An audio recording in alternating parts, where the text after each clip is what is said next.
Կառավարությունը 2 ամսով երկարաձգում է արցախցիների սոցիալական աջակցության ընտանիքի յուրաքանչյուր անդամին 50,000 դրամ տրամադրելու ծրագիրը։ Նախագիծը նիստում չքննարկեցին, չզեկուցվողների ցանկում էր։ Փոխարենը Փաշինյանն անդրադարձավ համընդհանուր հայտարարագրմանը։ Մինչև այսօր մոտ 37,737 քաղաքացի է նոր համակարգով հայտարարագիր լրացրել։ Մոտ 1,5 միլիարդ դրամի սոցիալական կրեդիտ վերադարձվել է քաղաքացիներին։ Գեներացվել է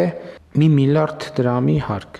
որը էլի վատ չի, բայց ամեն դեպքում այս պայդրությամբ ավելի շատ վերադարձվել է քաղաքացիներին, քան գեներացվել է։ Վարչապետը, որը նոր է վերադարձել Էստոնիայից, գործադիրի նիստում տպավորություններն ու այդ երկրի փորձն է ներկայացրել։ Այնտեղ 2002 թվականից ID քարտը պարտադիր է։ Էստոնիան աշխարհում թվայնացման բնագավառում առաջատար է, մինչդեռ Հայաստանում այս գործընթացը դանդաղում է։ Եթե քաղաքացիների շոշափելի տոկոսը չունի ID քարտ, երկրում թվայնացումը հնարավոր չի, դա բացառված բան է, այսինքն թվայնացում կարանք ունենանք, բայց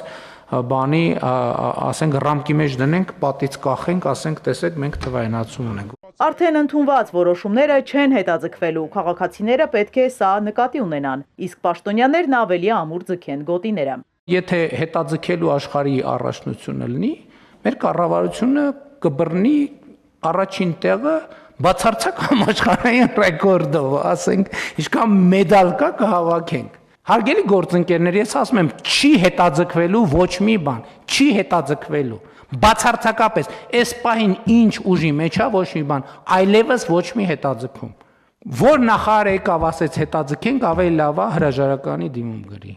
Վարչապետն ուսումնասիրել է ու հասկացել, որ միայն Հայաստանի պետական մարմինները չէ, որ դանդաղում են, ամբողջ աշխարհում է այդպես։ Կառավարությունը դանդաղ մարմին է, քանի որ պարտավոր է 7 չափել, 1 կտրել։ Ավտոբուսը ունի կանգառներ, ինքը ամեն կանգառում պետք է կանգնի։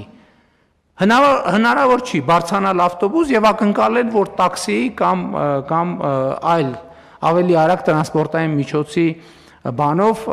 տեմպով մենք կարող ենք առաջ գնալ։ Ու կրկին Էստոնիայի մասին Փաշինյանն այնտեղ հետաքրքրվել է, թե ինչպես է ստացվել, որ առաջատար են թվայնացման բնագավառում։ Պատասխանը պարզ է, թվայնացումը պարտադիր են դարձրել բոլորի համար։ Բայց բոլորի համար։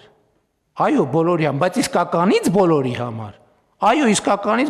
բոլոր նշանակում է բոլոր, այսինքն հիմա պատուհանից ում որ ցույց տանք իրանց համար էլա պարտադիր։ Այո, բոլոր նշանակում է բոլոր։ Մեր մոտ բոլորը գիտեք ինչ անշանակում։ Եկեք գնանք ցանկացած որոշում նայենք, ցանկացած օրենք նայենք։ Բոլոր նշանակում է բացի սրանից։ Այսպես պետություն չենք դառնա ու չենք էլ դառնում, վրթովում է պետության ղեկավարը։ Երթևեկության կանոնը վերաբերվում է նրան, ով կռուտոյ չի։ Էդ էլ նայած, մարդ կա, որ արագության խախտման կռուտոյ է, բայց լուսացույցի տակ կանգնելու դեպքում կռուտոյ չի։ Եվ այդպես շարունակ։ Դրա համար է օրենքի նկատմամբ մեր երկրում էսա վերաբերմունքը, որ Կառավարության նիստի ավարտին անդրադարձ կա Հայաստանի դեսպանատներին։ Օմանի սուլթանությունում դիվանագիտական առաքելություն բացելու համար կառավարությունը ԱԳՆ-ին 51 միլիոն 880 հազար դրամ հատկացրեց։ Ուզում եմ հիշեցնել, որ արդեն Կիպրոսում է գտնվում մեր դեսպանը, Կիպրոսում նորենք բացել դեսպանությունը, հիմա շենքը կհաստատվի, կվարձակալենք այդտեղ իհարկե, եւ առաջիկա 1-2 երևի ամիսների ընթացքում մենք կունենանք դեսպանություն Բուդապեշտում, Հունգարիայում։ Լոնդոնում Հայաստանի դեսպանության շենքի վրա քիչ գործ կար անելու աշխատանքներն արդեն ավարտված են, իսկ Փարիզի շենքը գրեթե ավարտին է հասցվում։ Բրյուսելում դեսպանատան շենքի ձեռքբերումն էլ ընթացքի մեջ է։ Իզաբելլա Հովհաննիսյան, Էպիկենտրոն։